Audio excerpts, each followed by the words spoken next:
आणि यानंतरची बातमी आहे बेस्ट पतसंस्था निवडणुकी संदर्भातली। बेस्ट पतपेढी निवडणुकीचे निकाल आता लागलेले आहेत। ठाकरे बंधू निवडणुकीमध्ये तोंडावरती पडलेले आहेत। शशांकराव यांच्या पॅनल सर्वाधिक जागांवरती आता विजयी झालेला आहे।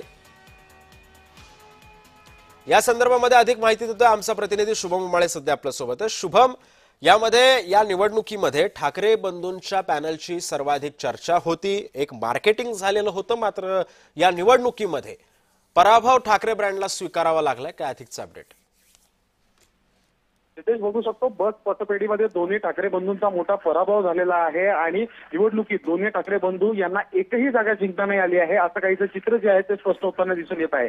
तर पाहायला गेलं तर निकाल लागण्यास प्रचंड विलंब जो आहे तो झाला होता, पण मात्र असं बघायला गेलं तर शशांकराव यांच्या पॅनलला यांचे 12 उमेदवार जे आहेत ते निवडून आलेले आहेत आणि प्रसाद लाड यांच्या पॅनलमधले 9 उमेदवार जे आहेत ते निवडून आलेले आहेत। आणि खरं पाहायला गेलं तर प्रसाद लाड यांनी ट्विट करून ठाकरे बंधूंना डिवोर्सलेस आहे, जागा दाखवली, अशा पद्धतीने त्यांनी ट्विट जे आहे ते काल रात्री केलेलं आहे। दोन्ही ठाकरे बंधू हे एकत्र येण्याबाबत भविष्यामध्ये लिटमस पेपर टेस्ट असल्याची चर्चा जी आहे ती काही दिवसांपासून सुरू होती, पण लिटमस पेपर पण नाही राहिलेला आहे आणि काहीच उरलेलं नाही आता अशा पद्धतीने, कारण की एकही जागा जी आहे ती त्यांनी जिंकून नाही आणलेली आहे। धन्यवाद शुभम, तू दिलेल्या अधिक माहितीबद्दल।